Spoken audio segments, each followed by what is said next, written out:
Preparem-se para um mergulho, e bem profundo, no mundo perturbador de H.P. Lovecraft.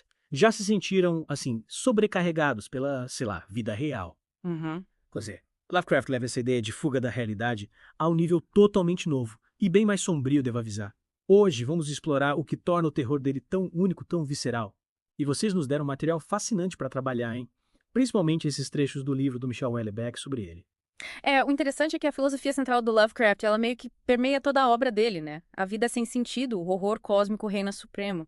E essa visão tão desoladora não era arbitrária, estava enraizada nas experiências pessoais dele, principalmente na infância, sabe? As dificuldades de se sentir um outsider. E o Houellebecq cita o Lovecraft dizendo: "A vida adulta é o inferno." E, pelo visto, não era só uma frase de efeito, né? As descrições da própria infância do Lovecraft sugerem que ela foi bem traumática. Exatamente. E quando a gente conecta isso com o panorama geral, fica claro como esse trauma inicial moldou a perspectiva dele. Ele rejeitou as noções tradicionais de felicidade e abraçou, tipo, o pessimismo total, encontrando consolo na criação desses mundos de horror cósmico. As lutas que ele enfrentou com a saúde mental desde cedo, sem dúvida, alimentaram a escrita. Temos a base. Um cara profundamente pessimista que encontra consolo em criar mundos de horror cósmico. Mas o que torna o terror de Lovecraft tão diferente, né? Não é a típica história de fantasmas. Ele explora algo muito mais primal, você não acha? Sem dúvida. O terror do Lovecraft evoca um medo cósmico, deuses antigos, a insignificância da humanidade diante de forças vastas e desconhecidas. Isso ressoa profundamente com muitos leitores porque explora nossos medos existenciais mais básicos. E ele faz isso através de técnicas bem específicas. Ok, vamos desvendar essas técnicas. Porque é aqui que a coisa fica realmente interessante. O Houellebecq destaca a atenção, quase obsessiva, do Lovecraft aos detalhes sensoriais, principalmente ao descrever o grotesco. Não são só figuras sombrias e vagas, ele te dá a aula de anatomia que você nunca quis. As descrições meticulosas dos antigos e nas Montanhas da Loucura são um exemplo perfeito disso. Eles concentram em cheiros, sons, texturas repulsivos. Uma experiência imersiva da pior maneira possível. Literalmente coloca frente a frente com o horror, de forma crua e visceral. E não é só a sobrecarga sensorial. Ele mistura a linguagem científica com o sobrenatural. É como se ele estivesse tentando te convencer que esses horrores são baseados na realidade, te levando a acreditar que eles podem existir. Exatamente. Ele usa a genética em A Sombra sobre Innsmouth, por exemplo. Descrevendo essa horripilante degeneração, essa mistura de características humanas e de peixe com detalhes gráficos, é fascinante, é repulsivo ao mesmo tempo. Ou a matemática em Os Sonhos na Casa da Bruxa. Essa fundamentação em conceitos científicos torna os horrores ficcionais mais plausíveis, né? Adicionando a natureza perturbadora da obra. Ele também usa a arquitetura como fonte de pavor. Essas vastas estruturas ciclópicas, não se trata só das criaturas em si, mas dos espaços que elas habitam. Ele era fascinado por arquitetura, tanto real quanto imaginada. As descrições de R'lyeh em O Chamado de Cthulhu, ou da Cidade Antiga em Nas Montanhas da Loucura, são ótimos exemplos. Ele usa escala, geometria impossível para evocar admiração e terror. Imagina uma cidade construída com ângulos impossíveis, desafiando a própria lógica espacial. É perturbador e, ao mesmo tempo, hipnotizante. Outra coisa que me impressionou foi a capacidade dele de criar mitos. Ele construiu toda uma mitologia com elementos, lugares e criaturas recorrentes. É quase como uma religião, com o Necronomicon servindo como seu texto profano.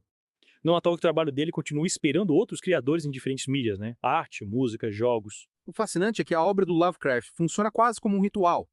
Os elementos recorrentes, a linguagem específica, oferecem aos leitores uma estrutura familiar, uma maneira de entrar e reentrar nesse mundo aterrorizante, repetidamente.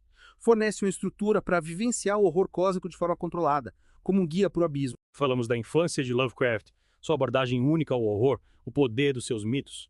Mas o Houellebecq também dedica um bom tempo ao Lovecraft como pessoa. E, vamos dizer, ele era um cara complicado. Cheio de contradições.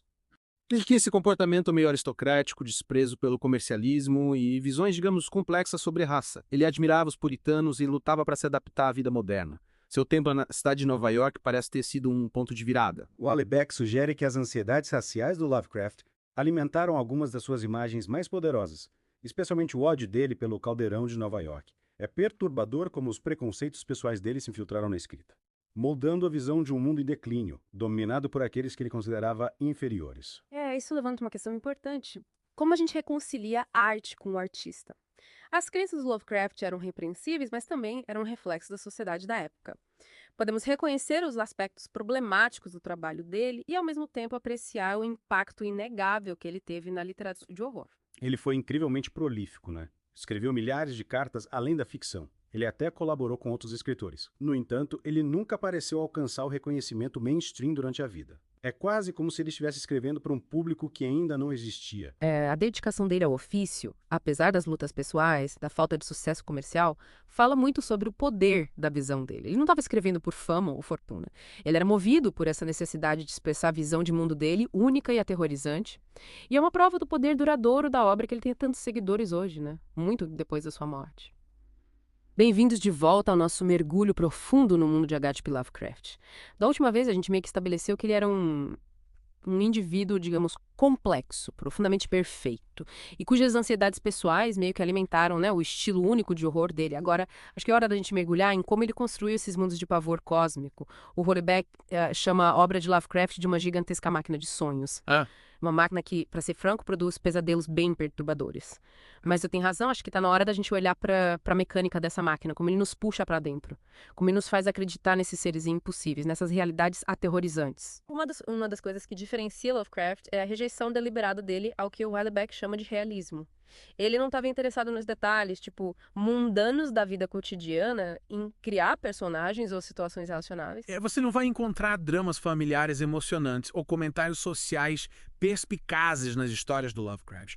O foco é na atmosfera, no medo, no desconhecido cósmico. Ele te coloca num mundo totalmente novo, estranho e assustador. Exato. Ele entendia que o verdadeiramente aterrorizante está além do reino da experiência humana. Ele ignora o familiar para nos confrontar com o totalmente alienígena. É como se ele estivesse nos convidando a olhar para o abismo, para o vazio insondável que existe além da nossa compreensão. O Houellebecq compara um romance típico a uma jangada salva-vidas murchando, sabe? Vazando lentamente toda a sua substância. Mas o Lovecraft, ele estrategicamente tapa os buracos. Especificamente, aqueles rotulados como sexo e dinheiro. Este é um ponto crucial. Ao omitir intencionalmente esses elementos, tão centrais na maioria da literatura, ele força a atenção do leitor para as coisas que ele realmente quer focar. Atmosfera, arquitetura, detalhes sensoriais, particularmente o grotesco. É como se ele estivesse dizendo: esqueçam suas preocupações humanas mesquinhas. Esqueçam o amor, o dinheiro, porque existem forças em ação no universo que estão muito além da sua compreensão e elas não estão aqui para ajudar vocês. Essa é uma ótima maneira de colocar.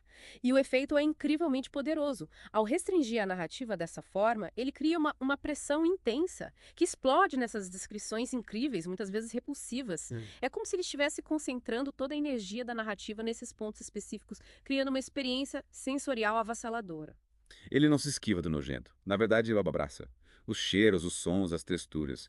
Ele quer que você sinta tudo visceralmente. É como se ele estivesse tentando invadir seus sentidos, romper suas defesas e te deixar completamente vulnerável. E é aí que entra a fascinação dele pela arquitetura. Ele não descreve apenas criaturas, mas os espaços que elas habitam, as geometrias impossíveis, as cidades ciclópicas.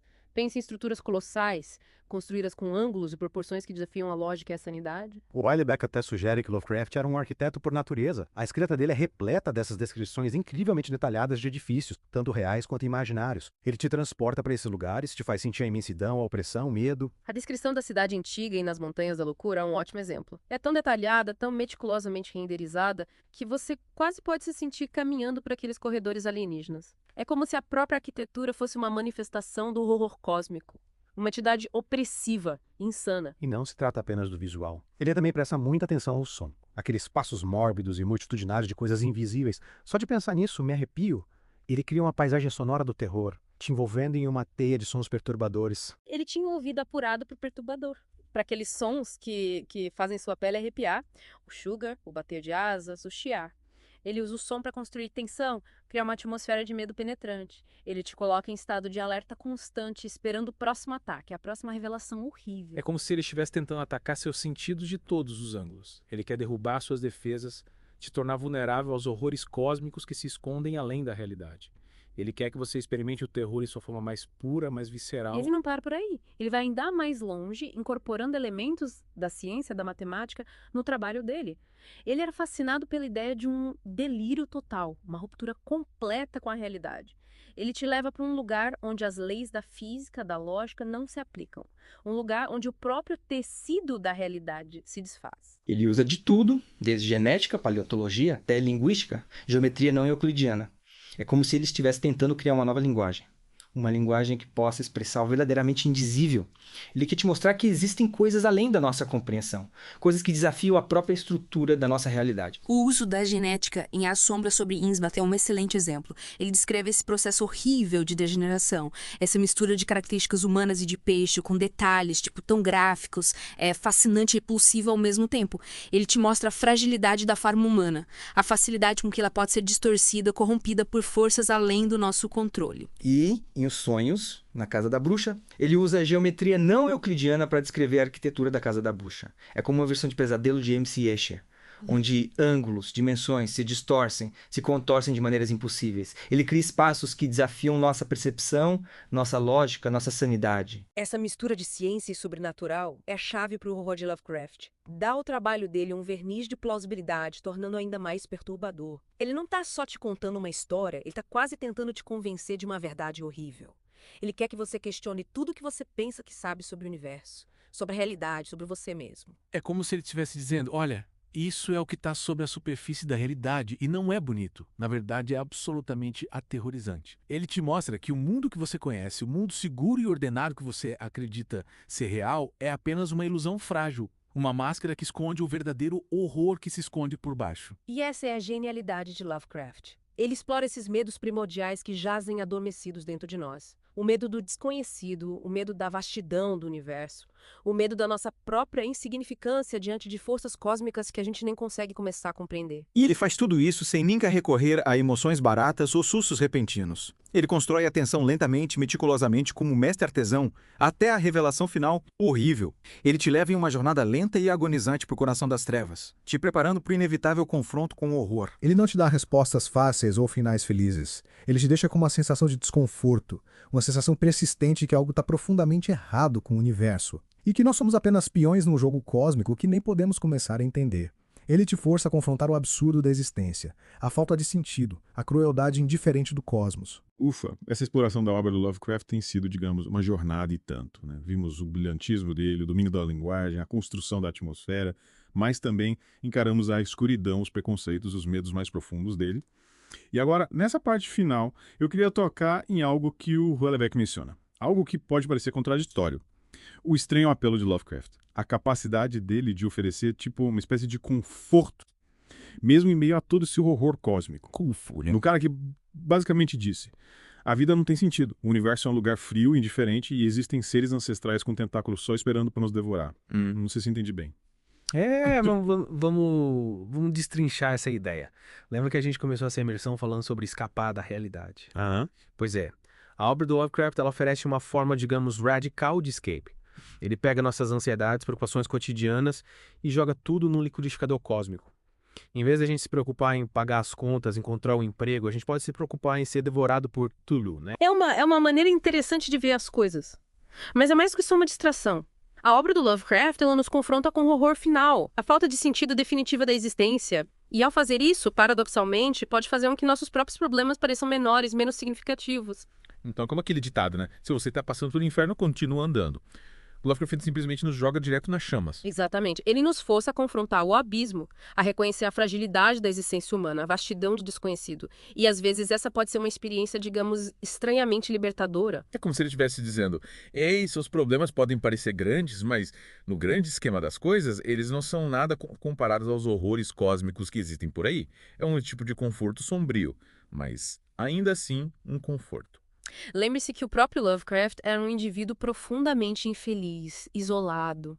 A escrita dele era uma maneira de lidar com as próprias ansiedades, medos, de encontrar uma sensação de controle num mundo que parecia caótico, opressor. Então ele criou esses mundos de horror cósmico como uma forma de escapar dos horrores da própria existência. Em certo sentido, sim. Mas ele também fez algo mais. Ele criou uma comunidade. Através da escrita, ele se conectou com outros indivíduos que compartilhavam as ansiedades dele, a fascinação pelo macabro. Pessoas que, assim como ele, encontravam um certo consolo, uma estranha beleza, na vastidão aterrorizante do cosmos. E essa também é parte do legado dele, né? Ele inspirou toda uma geração de escritores, artistas, e a obra dele continua encontrando novos públicos até hoje. Exatamente. O mundo de Lovecraft é um lugar sombrio, perturbador, mas também é um lugar onde as pessoas podem se reunir para compartilhar seus medos, sua fascinação pelo desconhecido, seu amor por um escritor verdadeiramente único, visionário. Então, qual é o veredito final? Lovecraft, gênio ou fanático. Hum, O mestre do horror ou uma relíquia de uma era passada. eu acho que mais complicado que isso. Lovecraft era um indivíduo imperfeito e a obra dele é profundamente marcada pelos preconceitos da época. Mas ele também foi um escritor brilhante, um visionário que criou um mundo que continua a cativar e a aterrorizar leitores até hoje. Cabe a cada leitor, então, decidir como se envolver com a obra dele, reconhecer tanto o brilhantismo quanto a escuridão e tirar suas próprias conclusões. E talvez essa seja a principal lição da nossa imersão, né? A obra de Lovecraft é um desafio, uma provocação. Um lembrete de que mesmo nos cantos mais sombrios da imaginação humana a gente pode encontrar beleza, maravilha e um estranho tipo de consolo. Bem dito. E com essa reflexão, nós os deixamos para ponderar os mistérios do cosmos e o legado duradouro de H.P. Lovecraft. Até a próxima. Continuem explorando, continuem questionando e continuem mergulhando fundo.